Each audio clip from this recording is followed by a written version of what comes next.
राजस्थान में कांग्रेस की सरकार है, उस राजस्थान में कांग्रेस के नेतृत्व में आखिर मुसलमानों को क्या हुआ है?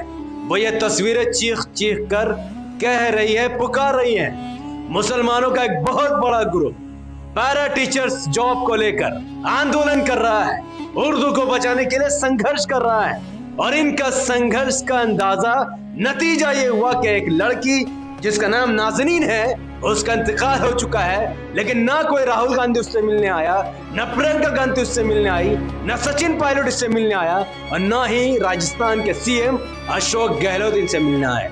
मुसलमान जमीन पर पड़े हुए हैं, अपना मुद्दा को लेकर कांग्रेस सरकार के सामने रख रहे हैं। उर्दू को बचाने के लिए और मदरसा पैरा टीचर्स को कंफर्म करने के लिए, जॉब दिलवाने के लिए संघर्ष कर रहे हैं। लेकिन इस संघर्ष में राजस्थान की रूढ़िवादी हिंदुत्व सरकार, कांग्रेस की सरकार उनका साथ नहीं दे रही है। इस वक्त राजस्थान में 200 विधानसभा की सीटों में कांग्रेस ने 108 विधानसभा की सीट उनके पास मौजूद है। बहुमत से कांग्रेस की सरकार है, एक हिंदू पार्टी की सरकार है, जिसका सीएम भी एक बहुत बड़ा हिंदू है, जिसका नाम है अशोक गहलोत।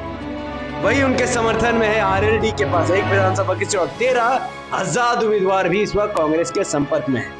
वही ऑपोजिशन में बीजेपी है, जिनके पास 71 विधानसभा की सीट है। और ये कांग्रेस से 30 विधायक को खरीद कर सरकार बनाना चाहते थे, लेकिन बहुत मुश्किल से सचिन पायलट पकड़ में आया और कांग्रेस की सरकार जाते जाते बच गई। मुसलमानों को दिल धड़क रहा था कहीं बीजेपी की सरकार ना बन जाए, लेकिन आखिरकार कांग्रेस की सरकार में मुसलमान बहुत खुश हो गए।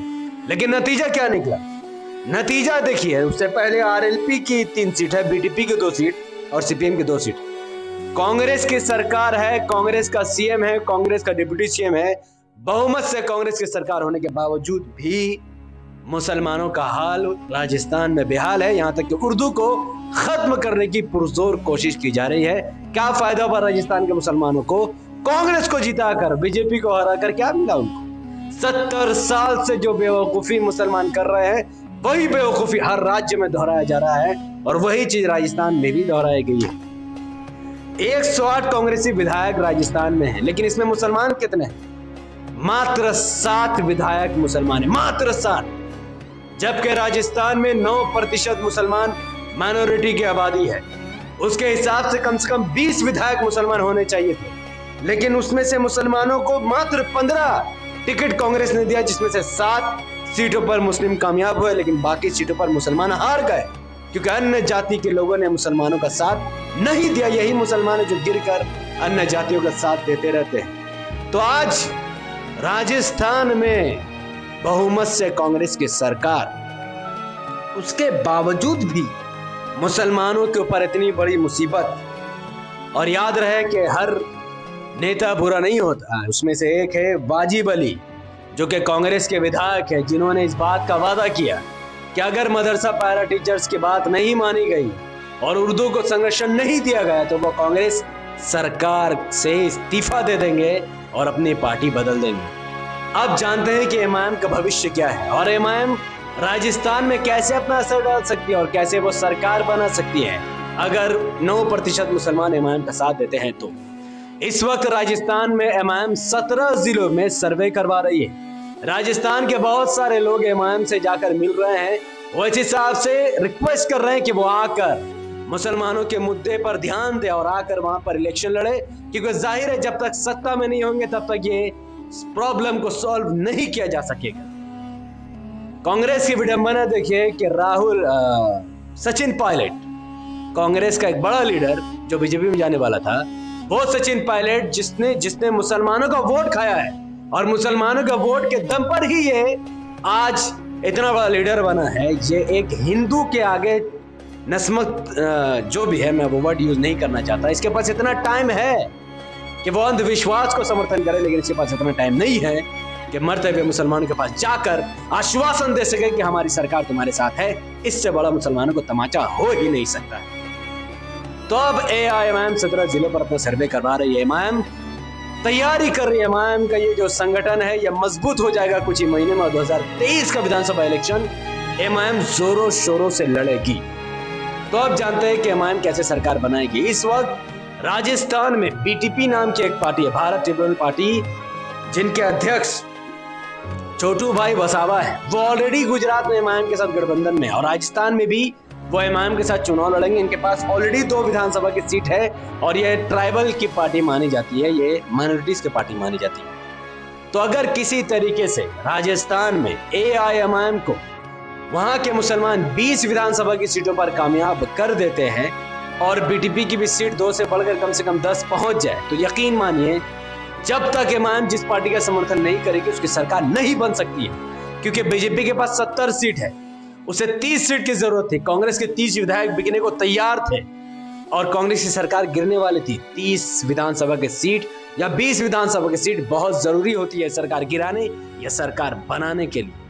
अगर किसी भी तरीके से एमआईएम, जाहिर है कि बीजेपी का वोट तो इससे नहीं कटेगा और बीजेपी का सीट भी इससे नहीं कटेगा, पर कांग्रेस मुसलमानों का वोट लेकर सत्ता हासिल कर रही है, वो कांग्रेस का वोट अगर घसक कर एमआईएम के पास आ जाए और कांग्रेस का 108 विधानसभा सीट में से 20 सीट घट कर एमआईएम के पास आ जाए तो कांग्रेस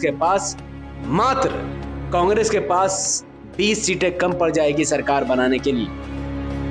और सपोज टू बी अगर कांग्रेस के पास 88 सीट हो, 20 एमआईएम के पास हो, 10 बीटीपी के पास हो, तो सरकार किसकी बनेगी? और 70 बीजेपी के पास हो। यकीनन सरकार बनाने के लिए कांग्रेस को एमआईएम से समर्थन लेना पड़ेगा या फिर उसे बीजेपी के साथ मिलकर सरकार बनानी पड़ेगी, जिसकी वजह से पूरे भारत में कांग्रेस की थूथू हो जाएगी। और एमआईएम तभी उसे समर्थन करेगी जब वो पैरा टीचर्स के मुद्दे को सॉल्व करेगी, उर्दू को संरक्षण देगी और राजस्थान में मुसलमानों की बात को सुनेगी और बहुत कुछ मुसलमानों को मिनिस्टर बनाएगी। तो ये हो सकता है, ये पॉसिबल है, ये सिर्फ लिखा पढ़ की बात नहीं है, जमीनी स्तर पर ये पॉसिबल है। अगर मैं फिर कहूंगा ये तभी पॉसिबल होगा जब राजस्थान के मुसलमान जागरूक होंगे और जैसा कि उन लोगों ने 70 सालों से हिंदू पर भरोसा करके हिंदू को सीएम बनाया, अब उन्हें जरूरत है कि वो मुसलमानों पर भरोसा करें। एमआईएम के अध्यक्ष ओवैसी साहब के हाथ को मजबूत करें और यकीन माने जिस दिन एमआईएम की कांग्रेस सरकार बनी उस दिन ऐसी दर्दनाक तस्वीरें हमें नहीं देखनी होगी जिसे देखकर हमारा दिल जल जाता है। और मैं राजस्थान के मुसलमानों से पूछूंगा कि नाज़नीन की मौत, नाज़नीन की शहादत बेकार जाएगी अगर आप सब कांग्रेस को वापस वोट दे देंगे। अब मुसलमानों का हर एक वोट नाज़नीन के खिलाफ होगा जो कांग्रेस के साथ जाएगा और मुसलमानों का हर एक वोट नाज़नीन के हित में जाएगा जो एमआईएम को वोट करेगा। फैसला आपको करना है कि आप किस ओर खड़े हैं। आने वाले राजस्थान इलेक्शन 2023 की तैयारी बहुत जोरों शोरों से और हम सबको उम्मीद है कि किसी भी तरीके से वहाँ का माहौल बदले और वहाँ पर मुसलमानों की भी अपनी पार्टी हो, अपने नेता हो। तो इस वीडियो को इतना शेयर कीजिए कि राजस्थान के कोने कोने में पहुँच जाए और हर मुसलमान इस बात को समझ जाए कि कांग्रेस भी बीजेपी है और बीजेपी ही कांग्रेस है।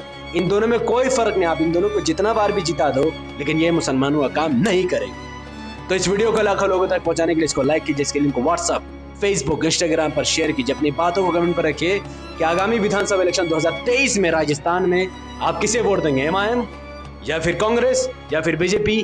फैसला आपका, अधिकार आपका, इख्तियार आपका। आपका वोट डिसाइड करेगा कि आपका फ्यूचर क्या होगा।